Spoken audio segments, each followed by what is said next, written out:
Hi, I'm lying here with my eyes closed in the dark because my eyes were incredibly sore. I had broken blood vessels 2 days ago from barley chaff and dust on the road from hauling grain, and it was just really sore. And now I feel like I have a head cold or a sinus something happening, and it's just very painful. So I'm just lying here in the dark with my dog. And yeah, it's getting cooler every day. Today, I think we were up to 16, and we're going down to 3 tonight. Tomorrow is supposed to be 20, and then I think we have 2 or 3 days, and then it's 23. And then after that, it gets cooler every day, which is not surprising because we're almost into October. So I'm trying to get all my stuff sorted out to go home. Um, I hope we get to go home sooner than last year. We didn't leave until October 20th or 21st. And then we were in a blizzard all the way to Manitoba. It was just a dreadful drive and cold and windy and ice roads. Oh, they were just terrible. So I'm hoping we get to go before it snows this year. And I am looking forward to getting home. My goodness, we're going to have a furnace. I can't believe it. One of those fancy little gadgets on the wall, and we'll have instant heat. Right now, my grandson is using a propane heater in the summer house, and I'm in the camper van with my dog. I don't have any heat, but I have a Great Dane lying here with me, so she keeps me warm. And I don't really want to take her over there until I absolutely have to because she doesn't like the cats. She guards everything, including cat food. She won't let them near anything. So yes, I still have some things to move out of a building and get rid of. There's a lot of musty, moldy things that just have to go to the garbage. And I do have a few books I want to keep. Um, I've packed all the china that was in there, and I'm going to rearrange that trunk and make room for some more china. And I'm taking all that home.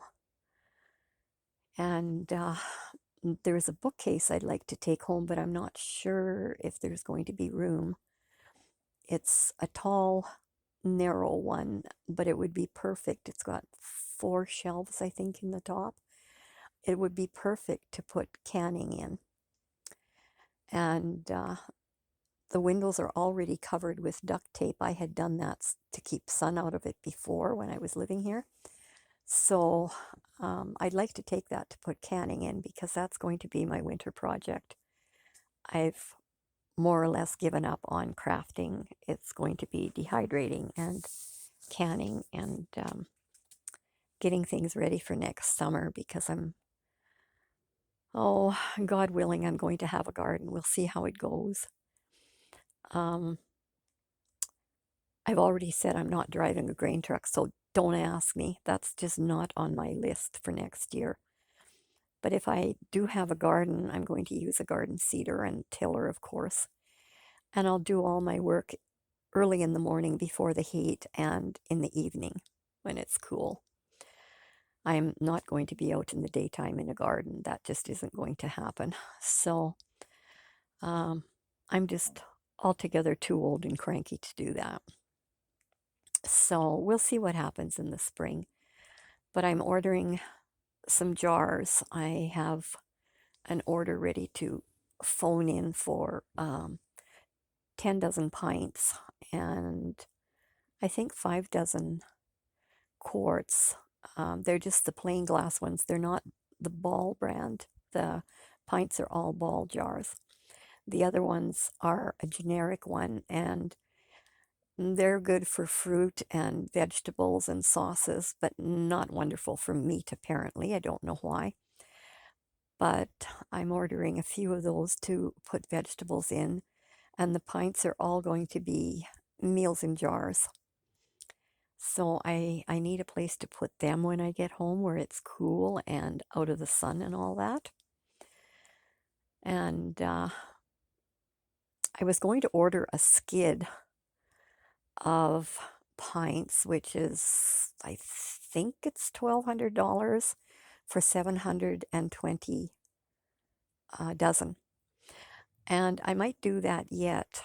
I was going to bring some with me next year, but I don't know if that's a practical idea because we always go home in freezing weather with snow, and I can't risk freezing my jars of food, so that would be just a big waste.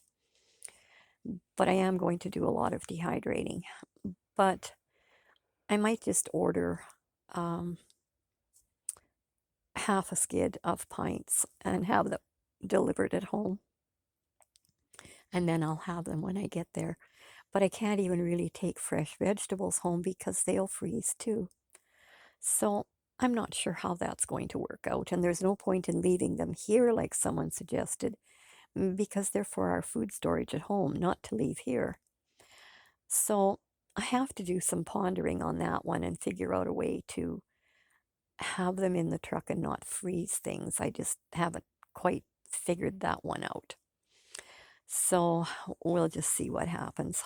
And yeah, so my plan is to work on food storage because I haven't seen a shortage of anything where I am right now in Saskatchewan.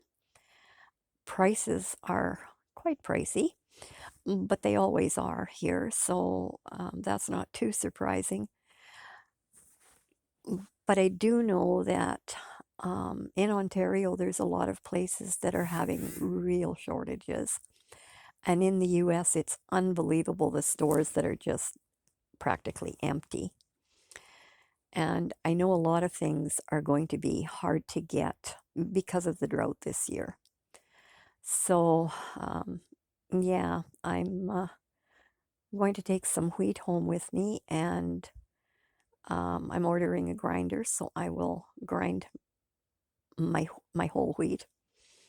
And I always buy flour in the 100-pound bags, so I'll probably get one all-purpose flour and possibly some whole wheat. I don't know. And sugar and so on, I get in huge bags, and that lasts a very long time. Even rolled oats, I get that in the big bag too. So, yeah, once I get home, my entire focus is going to be food storage for the over the winter, and we'll just see how that goes. And that's about it. I haven't done any journals. I haven't done anything. I started crocheting this morning and thought, no, I'm not into crocheting right now, so I put that away. But I will take my yarn home, I think, and use it with the knitting machine. And I haven't done any reading. I've listened to audiobooks, but I haven't done any reading. I've just had a very busy summer. I didn't plan on having such a busy time, but it has been, and I've done a lot of things I had promised I was never going to do again. One is I'm not driving anything on a farm. No, I'm not. I'm done. I'm retired. Well, got to be careful what you say because it doesn't always happen that way. So that's about that, and I'm just going to listen to an audiobook, and pretty soon the coyotes will start yapping, and that will be my cue to go to sleep. So I will say good night for now until the next time.